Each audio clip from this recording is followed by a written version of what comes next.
et des non-vaccinés devient la même, alors que les non-vaccinés ne se sont pas fait injecter. Donc, la question qu'elle s'est posée, c'est mais d'où viennent ces nanorobots dans le sang des non-vaccinés alors qu'ils n'ont subi aucune injection? Alors, elle a plusieurs réponses. La première réponse, c'est ce qu'on appelle dans la littérature, moi j'en avais déjà parlé en 2020 dans une conversation du lundi, c'est ce qu'on appelle le phénomène du shedding. Le shedding, c'est l'excrétion.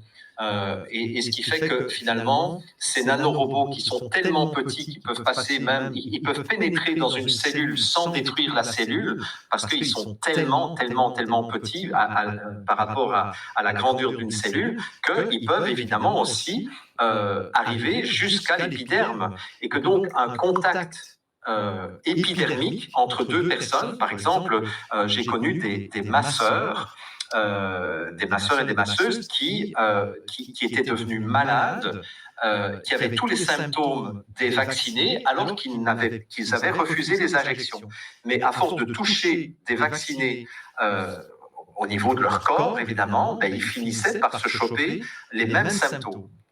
Bon, alors, restez jusqu'à la fin quand même, parce qu'il y a des très bonnes nouvelles, parce que le docteur Mihalcea a trouvé les antidotes de tout cela. Donc, a trouvé les contre-mesures qui font partie, tenez-vous bien, d'un brevet aussi.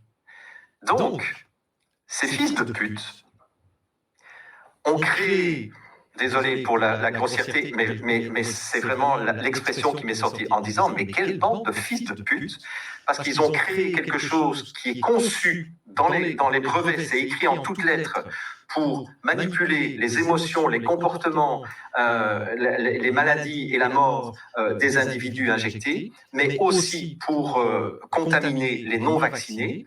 Mais ces fils de pute n'ont diffusé ça dans le public qu'à partir du moment où ils avaient trouvé l'antidote eux-mêmes. Mais ils ont été obligés de déposer un brevet sur l'antidote aussi.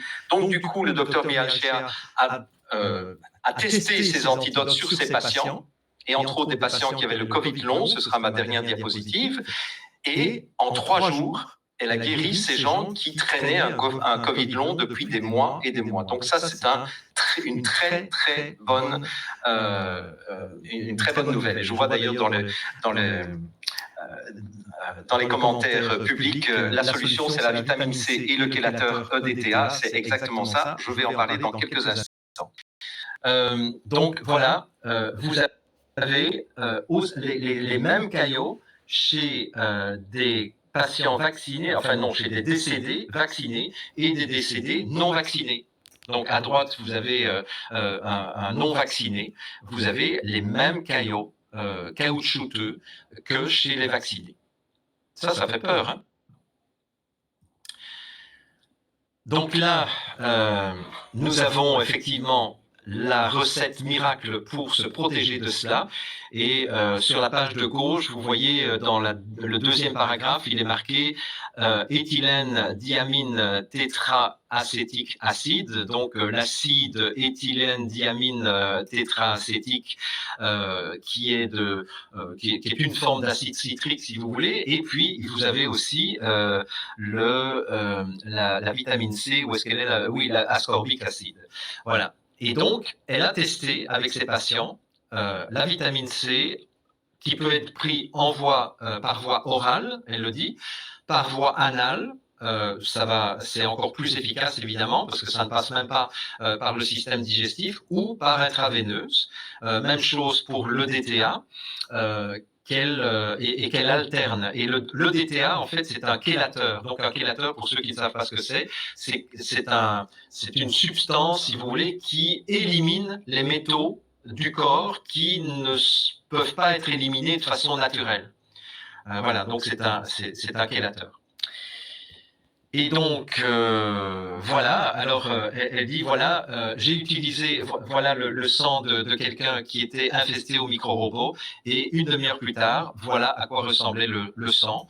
C'est comme, et elle le dit dans son interview, c'est comme si une bombe nucléaire avait détruit tous les micro-robots en une demi-heure. Donc elle a mis sur la lame de son microscope quelques gouttes de vitamine C, et Ça a fait exploser tous les nanorobots terminés. Au revoir et merci. Elle a montré aussi des analyses d'urine de gens à qui elle avait donné de l'EDTA et qui avaient des taux énormes d'aluminium, de barium, de césium, etc., qui étaient en fait en train d'être éliminés grâce au chélateur. Parce que normalement, on ne devrait pas avoir des taux d'aluminium comme ça dans nos urines, sauf que c'était le moment où le corps était en train de sortir ses poubelles. Et ça, c'est un Covid long. Donc, elle montre.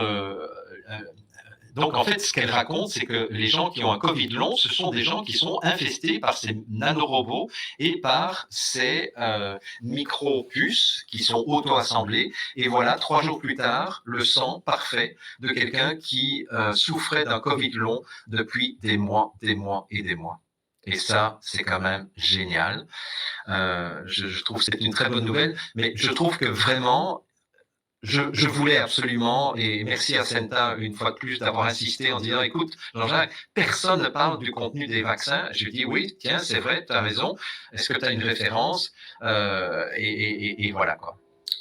Et alors, ah oui, dernière chose, parce que l'explication de pourquoi est-ce que les non-vaccinés seraient contaminés eux aussi, c'est pas uniquement par le contact épidermique, il y a aussi, et c'est là que la boucle est bouclée, il y a aussi les chemtrails, qui sont donc les épandages artificiels par avion qui sont versés depuis 30 ans, où on retrouve exactement les mêmes ingrédients que ce qu'on retrouve dans les injections soi-disant Covid-19, enfin soi-disant les vaccins Covid-19. Et entre autres la maladie de Morgelon qui est discréditée, où on dit que les patients qui souffrent de Morgelon sont des malades, que ça se passe dans leur tête, etc. Et alors, donc cette dernière image vous présente, enfin bon, si vous connaissez l'anglais, Wild Squirrel, ce sont des écureuils sauvages, et en fait, elle était achetée de la viande de bœuf, été acheté de la viande de cerf sauvage. Elle a disséqué un écureuil sauvage et elle a retrouvé à chaque fois les nanorobots et les micropuces dans le sang de ces différents animaux, alors que ces animaux n'ont pas été vaccinés, ils étaient sauvages, mais donc nous sommes attaqués de tous les côtés, c'est-à-dire les chemtrails, les injections, pour ceux qui ont accepté de se faire injecter, mais aussi tous ceux qui touchent à un moment donné un injecté. Et donc, je rappelle encore une fois, ne paniquez pas, mais prenez maintenant vos responsabilités, faites des cures de vitamine C et ne prenez pas juste une petite pastille. Là. Vous pouvez y aller à 1,5 g ou 2 grammes ou 3 grammes de vitamine C tous les jours. Le DTA, j'ai pas encore trouvé comment me le procurer, mais je suis en... Il y en a sur Internet. Comment ? Il y en a sur Internet, tu peux commander. Oui, j'imagine, mais j'ai pas encore eu le temps parce que j'ai pris connaissance de ça il y a 2 jours. Mais voilà ce que je voulais partager avec vous aujourd'hui. Voilà.